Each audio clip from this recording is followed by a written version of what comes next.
It's time for another garden update, so let's get right to it.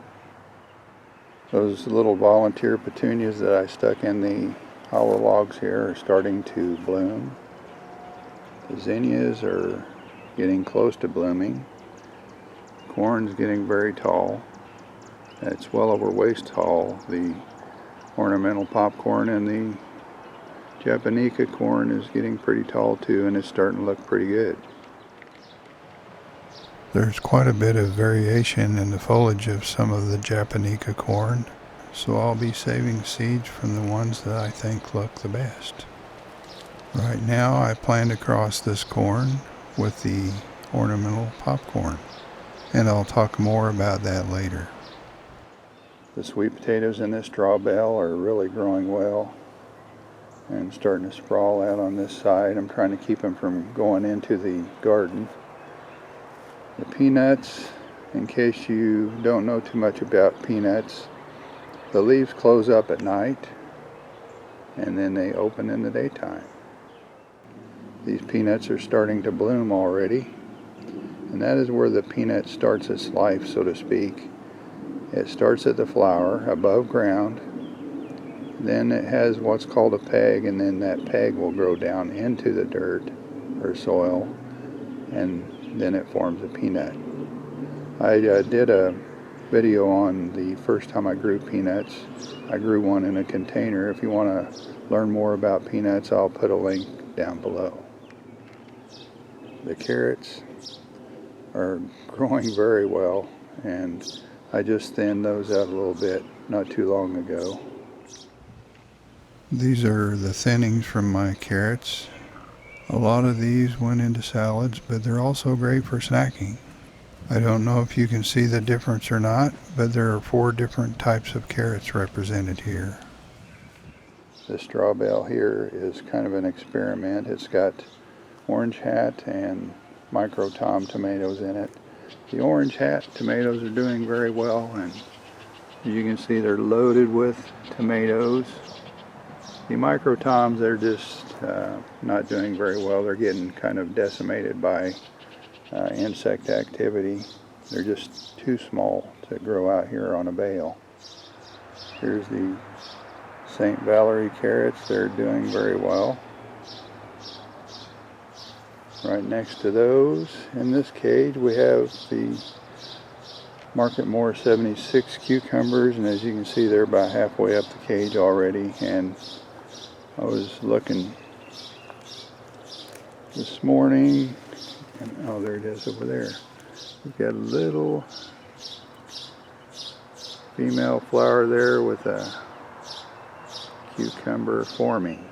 Now, if that gets fertilized by a bee or something, it'll form cucumber.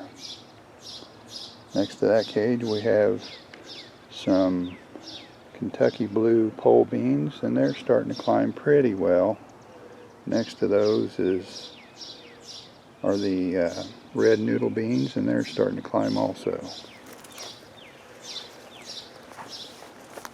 And the beans that are off to the quickest start are the light green long beans, and some of those are over 4 feet up the cage already and doing very well. And the purple potted long beans are a little bit slower. They're closer to what the red noodle beans are. And the python beans back here are just now starting to show signs of life. They're pretty far behind. Then we have the cicada sweet melon and the chrysanthemum melon. They're doing pretty well. They seem to like it hot, so far anyway. I found a spot for a tomato, so I stuck it over here. Got some more ubi in this cage. The jicama is just not doing very well. I've got more than I need in there. I'll thin it out if I see some that seem to be growing better than others. And the foliage and the beans on those are poisonous, by the way. Armenian cucumbers are doing very well, and They have a tendency to sprawl out of the cage more often than the market more 76 cucumbers.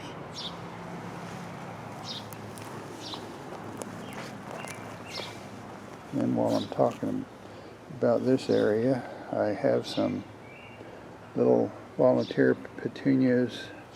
Well, this one I transplanted from where I got my other volunteers. And this one came up by itself right there. Then I have a couple of spots where I stuck some peppers at the end of the bale here and at the end of that bale over there.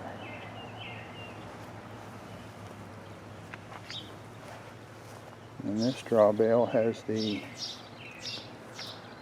red garnet sweet potatoes below the bale and in the bale.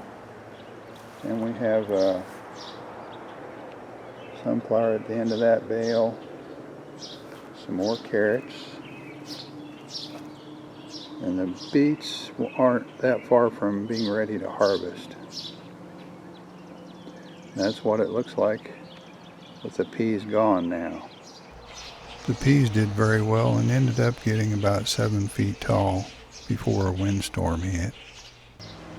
This is what it looked like the morning after the windstorm, and I think you can see that it was covered with peas.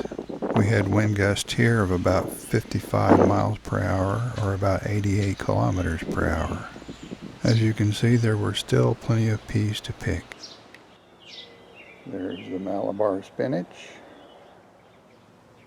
The eggplants are far behind everything else. The peppers are just now starting to get going good, so they'll change a lot by the next update. So far the weather here has been terrible for growing tomatoes. We had really cool weather in early May, then we had a couple of weeks of normal weather, and then we went to really hot weather. The early cool weather kept the plants from growing as well, then the later hot weather will have an effect on how many fruit we set. How many tomatoes we ultimately get remains to be seen, but there are a couple of them visible so far, and those are on the Tasmanian chocolate. Here's a look at the stackable pots with the volunteer petunias. We were lucky to have so many volunteers this year because we didn't buy any plants from our local nurseries like we usually do.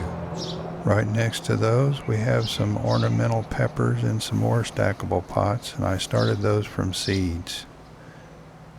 Then we have some rose moss that also were volunteers that I salvaged from another container.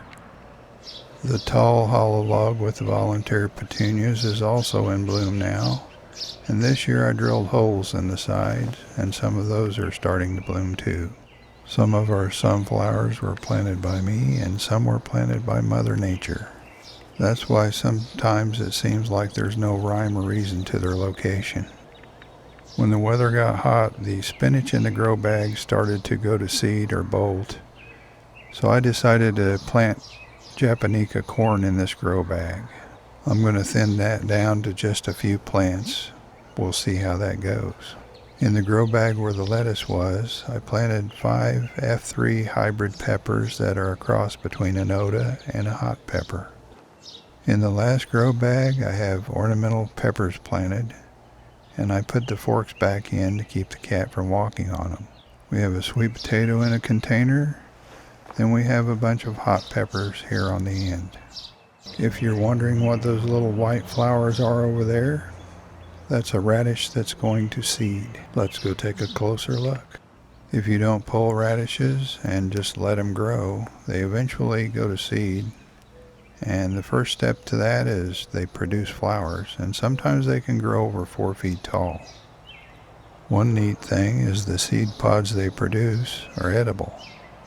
I did a video on saving radish seeds, and if you want to check that out, I'll put a link down below. I planted a very late Rosella purple over in that cage, and then I had a couple of extra tomato plants that I stuck over here by the herb part of the garden. I didn't put a tag with those, so we'll have to figure out what they are as the season goes along. Then we have the fennel over there, and that got blown down by the windstorm and hasn't stood back up fully yet. The blackberries have a lot of berries that you can't really see because they're mainly green right now. But so far it looks like we're going to have plenty of blackberries. The Musabash Jew is about a foot shorter than it was before the windstorm. A couple of the taller leaves got folded in half. The Musa velutina that I overwintered in the ground is doing very well, and I think it'll pass the one that was wintered indoors. I'm hoping we'll get some ripe bananas on those this year. Then finally the dwarf Orinoco is far behind the other two. Along the edge of the garden next to the bananas we have some sweet potatoes growing to help keep the Bermuda grass out. We're still trying to help the monarch butterflies out, and here's a caterpillar on our common milkweed. They even lay eggs on some of the smaller milkweed plants. As you can see, the butterfly weed that we planted last year is doing very well, and we've even found a few caterpillars on it. They do seem to prefer the common milkweed, but they do use the butterfly weed. Don't forget to like, comment, and share, and if you haven't subscribed yet, please do so. We'll see you next time.